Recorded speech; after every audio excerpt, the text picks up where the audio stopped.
যে কোনো স্বপ্নর বিরুদ্ধে কড়া বার্তা দিয়ে আগরতলায় বিক্ষোভে নামলো তেপরামথা দলের যুব সংগঠন ওয়াইটিএফ। শুক্রবার আগরতলায় শহরের সার্কিট হাউস সংলগ্ন এলাকায় পথ অবরোধ ও বিক্ষোভ কর্মসূচি পালন করে সংগঠনটি এবং পাশাপাশি আগরতলায় অবস্থিত বাংলাদেশের সহকারী হাই কমিশনের কার্যালয়ের সামনেও বিক্ষোভ দেখানো হয়। हसनत अब्दुल्ला की उनका शब्द ने बोला है कि उसने नोटिस को लेकर पूरा वो लोग इंडियन कमीशन को अंदर में जाके वो लोग धमकी दिया गया। हम उनको याद दिलाना चाहते हैं जो भी बांग्लादेश भाई और बहनों को, बांग्लादेश कैसे क्रिएशन हुआ है। 13 दिन के अंदर इंडिया की सपोर्ट से हमने इंडियन आर्मी की वजह से हम लोग उनका सहायता करके आज बांग्लादेश क्रिएशन हुआ है।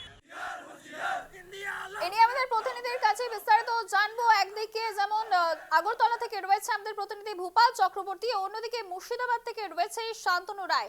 আমি প্রথমেই চলে যাব ভূপালের কাছে আগরতলায়। ভূপাল, আমরা কিছুদিন ধরেই একটা নাম চর্চায় এসেছে, হাসনাত আব্দুল্লাহ, সেই ছাত্র নেতা যে কিনা সেভেন সিস্টারকে আলাদা করার হুঁশিয়ারি দিয়েছিল এবং তারপরে মুখ্যমন্ত্রী হিমন্ত বিশ্ব শর্মা সেই হুঁশিয়ারির পাল্টা জবাবও দিয়েছেন এবং এই নাম চর্চায় আসার পরে আগরতলায় আজও বিক্ষোভ প্রতিবাদ কর্মসূচি দেখা গেল। কি পরিস্থিতি সেখানে?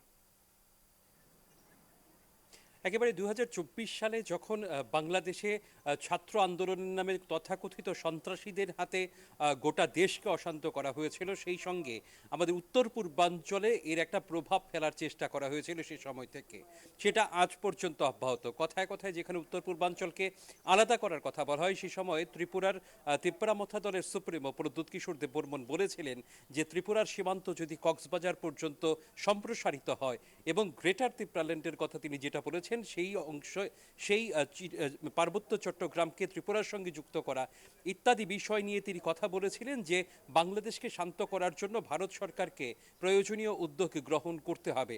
এই অবস্থায় গতকাল যে সন্ত্রাসী রূপ দেখা গেল বাংলাদেশে, বা গত কয়েকদিন ধরে যেভাবে ভারত বিরোধী মন্তব্য বা বক্তব্য অনেকটা বর্বরোচিত কায়দায় বাংলাদেশ থেকে উঠে আসছে, তারই বিরুদ্ধে তারই বিক্ষোভ প্রদর্শন করা হয়েছে আজ বাংলাদেশের এই সহকারী হাই কমিশনারের কার্যালয়ের সামনে। আমি যেটার সামনে দাঁড়িয়ে রয়েছি আগরতলায়, এবং এই বিক্ষোভ প্রদর্শন ছিল পরিচালিত, পরিমার্জিত।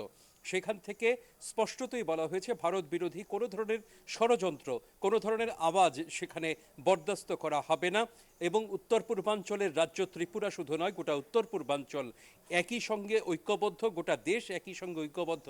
বাংলাদেশ যেখানে বাংলাদেশের ভেতরে ভারত বিরোধী তত্ত্ব বা ভারত বিরোধী স্লোগান যেগুলো উঠে আসছে বিভিন্ন সময়, বিশেষ করে এই সন্ত্রাসী অভ্যুত্থানের মধ্য দিয়ে, যেখানে গোটা দেশটা একটা সন্ত্রাসীদের হাতে চলে গেছে, সেই দেশের এই ধরনের মন্তব্য যে ভারত কিছুতেই সহ্য করছে না বা ভারত কিছুতেই সেটাকে স্বীকৃতি দিচ্ছে না, সেটা কিন্তু ভারত সরকার বারবার স্পষ্ট করে দিয়েছে।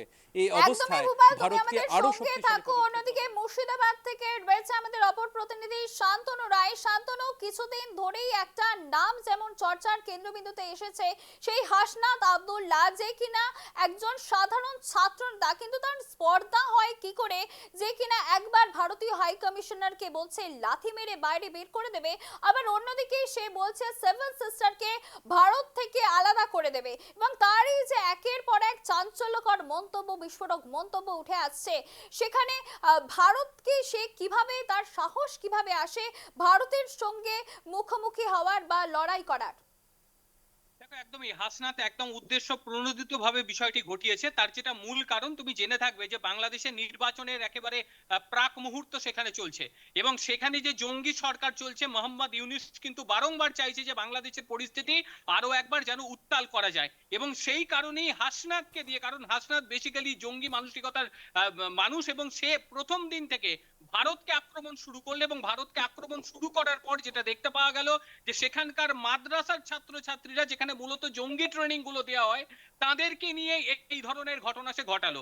যখন সে ঘটানো গতকাল রাত্রি প্রায় 11টার পর থেকে গোটা বাংলাদেশ চলতে শুরু হয়। তুমি যেমনটা বললে ডেইলি স্টার বা প্রথম আলো, যেখানে একেবারে পুরে তছনছ হয়ে গিয়েছে, এবং আমার পেছনেই যে জায়গাটা তুমি দেখতে পাচ্ছ ভারত বাংলাদেশ সীমান্ত, আমি একদম চর লবণগোলা বর্ডারে রয়েছে, এবং অপর প্রান্তে যেটা রয়েছে সেটা হচ্ছে রাজশাহী জেলা। এই রাজশাহী উপজেলায় গতকাল রাত থেকে এর যে এর যে এনএইচ রয়েছে, মানে সেখানকার যে জাতীয় সড়ক রয়েছে, সেই জাতীয় সড়ক কিন্তু দফায় দফায় অবরোধ হয়েছে। বিভিন্ন ক্ষেত্রে ভাঙচুরের যে বিষয় সেটাও সামনে এসেছে। শুধুমাত্র যে সেটা ঢাকার মধ্যে কেন্দ্রীভূত ছিল তা কিন্তু নয়, ধীরে ধীরে সেটা বাংলাদেশের বিভিন্ন অঞ্চলে সেটাকে লক্ষ্য করা যাচ্ছে।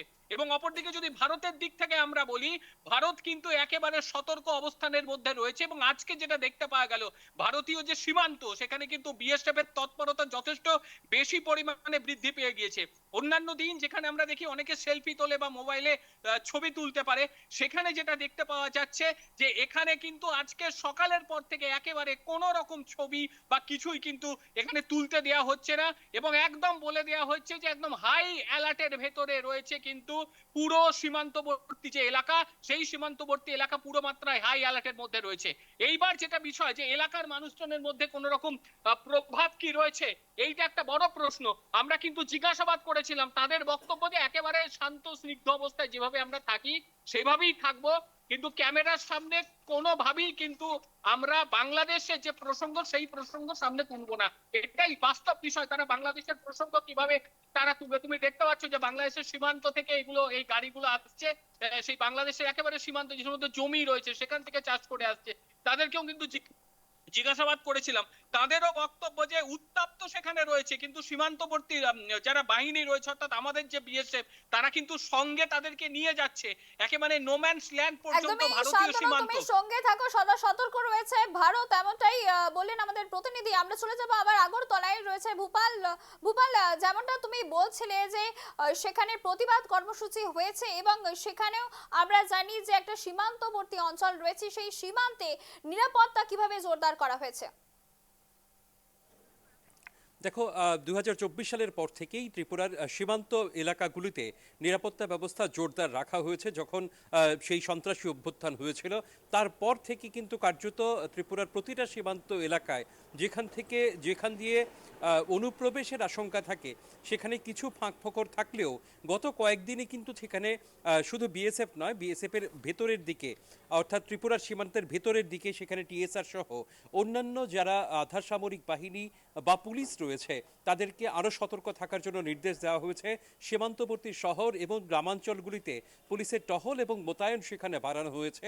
এমনকি বিএসএফের টহলও বিভিন্ন সীমান্তে সেখানে আরও বেশি সংখ্যক বাড়ানো হয়েছে। কিছু কিছু জায়গায় সেনাবাহিনীর জওয়ানকেও সেখানে অতিরিক্ত সাপোর্টের জন্য সেখানে রাখা হয়েছে বলে খবর রয়েছে। ত্রিপুরার বিস্তীর্ণ সীমান্ত এলাকা কিন্তু বাংলাদেশ দিয়ে মোড়ানো বলা যেতে পারে। বাংলাদেশের ভেতরে ঢুকে আছে ত্রিপুরা, একটা অংশ শুধু ভারতের সঙ্গে জড়িত। তো স্বাভাবিক কারণেই ত্রিপুরার সামগ্রিক যে সীমান্ত চিত্র রয়েছে সেখানে বিএসএফ এবং তার পরবর্তী সময়ে বিভিন্ন স্তরে গোয়েন্দা এবং কোথাও কোথাও সেনাবাহিনীর অতিরিক্ত মোতায়েনও রাখা হয়েছে বলে জানা গেছে। একদমই অনেক ধন্যবাদ ভূপাল। এবং অন্যদিকে ছিল আমাদের মুর্শিদাবাদ থেকে প্রতিনিধি শান্তনু রায়। তোমাদের দুজনকেই ধন্যবাদ। আমাদের পরিস্থিতির উপর নজর থাকবে। সরাসরি রয়েছে শিলিগুড়ি থেকে আমাদের প্রতিনিধি জয়দীপ বাগ। জয়দীপ, আমরা কিছুদিন ধরেই একটা নাম যেমন চর্চায় এসছে, হাসনাত আব্দুল্লাহ, সে বাংলাদেশের ছাত্রনেতা, যে কিনা বারবার বলেছে যে সেভেন সিস্টারকে ভারত থেকে বিচ্ছিন্ন করে দেবে, এমনই তার হুমকি। এবং তার পাল্টা হুঁশিয়ারিও দিয়েছেন অসমের মুখ্যমন্ত্রী, অর্থাৎ সেভেন সিস্টারের দিকে তাকালে এর ফল কিন্তু ভয়ানক হবে, এমনটাই বলেছিলেন মুখ্যমন্ত্রী হিমন্ত বিশ্ব শর্মা। এবং যে সেভেন সিস্টার, এবং তুমি রয়েছে শিলিগুড়িতে, শিলিগুড়িও পরে সেভেন সিস্টারের সেই এলাকার মধ্যে, এবং সেখানে ভারতকে এমন বলার তার সাহস কি করে হয়?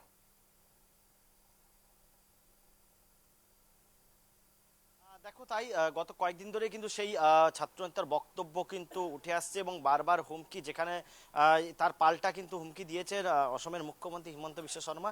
কিন্তু যেহেতু উত্তর পূর্ব ভারতের প্রধান প্রবেশদ্বার শিলিগুড়ি, ফলে এই হুমকির আগে থেকেই কিন্তু যেহেতু চিকেন স্নেক বলা হয় উত্তর পূর্ব ভারতকে, শিলিগুড়িকে চিকেন স্নেক বলা হয়, সেক্ষেত্রে শিলিগুড়ির যে নিরাপত্তা ব্যবস্থা এমনিতেই বরাবরই কিন্তু জোরদার রাখা হয়। সীমান্ত এলাকাতেও কিন্তু জোরদার নিরাপত্তা ব্যবস্থা রাখা হয়। এবং তোমাকে জানিয়ে রাখবো, বাংলাদেশের ছাত্রনেতার মৃত্যুর পর কিন্তু গতকাল থেকে অগ্নিগর্ভ পরিস্থিতি বাংলাদেশে, এবং তারপর থেকে সীমান্ত এলাকা, যেহেতু ভারত বাংলাদেশ সীমান্ত শিলিগুড়ির খুব কাছে, ফলে এই আন্তর্জাতিক সীমান্তে নিরাপত্তা জোরদার করা হয়েছে, যাতে সেপাশের অশান্তি যাতে এপাশে কোনোভাবে না এসে পৌঁছায়। নিরাপত্তা জোরদার করা হয়েছে। সীমান্তে যেহেতু একটা অশান্তি চলছে বাংলাদেশে, ফলে এই সীমান্ত এলাকা দিয়ে কোনোভাবে সেই অশান্তি রাজ্য যেন ভারতে প্রবেশ করতে না পারে সেদিকটা কিন্তু নজর রেখেছে সীমান্তরক্ষী বাহিনী অর্থাৎ বিএসএফ। এবং এই মুহূর্তে আমি ফুলবাড়িতে রয়েছি, ভারত বাংলাদেশ সীমান্ত, এবং এখানেও কিন্তু যেটা জানা যাচ্ছে আটোসাটো করা হচ্ছে নিরাপত্তা ব্যবস্থা, বিশেষ যে উন্নত প্রযুক্তি সম্পন্ন জিনিসপত্র এবং যেগুলি ব্যবহার করা হয় দূরবীন সহ বিভিন্ন জিনিসপত্র, সেই সব দিয়ে কিন্তু বিশেষ নজরদারি চালানো হচ্ছে।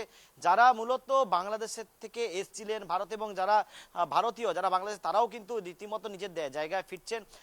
কিছুক্ষণ আগেই আমি একজনের সাথে কথা বলছি, যিনি কলকাতার বাসিন্দা, তার চোখে মুখে রীতিমতো কিন্তু আতঙ্কের ছবি, ভয়ের ছবি তিনি কিন্তু যেটা জানালেন, কিন্তু আজই তিনি ফিরে এসেছেন।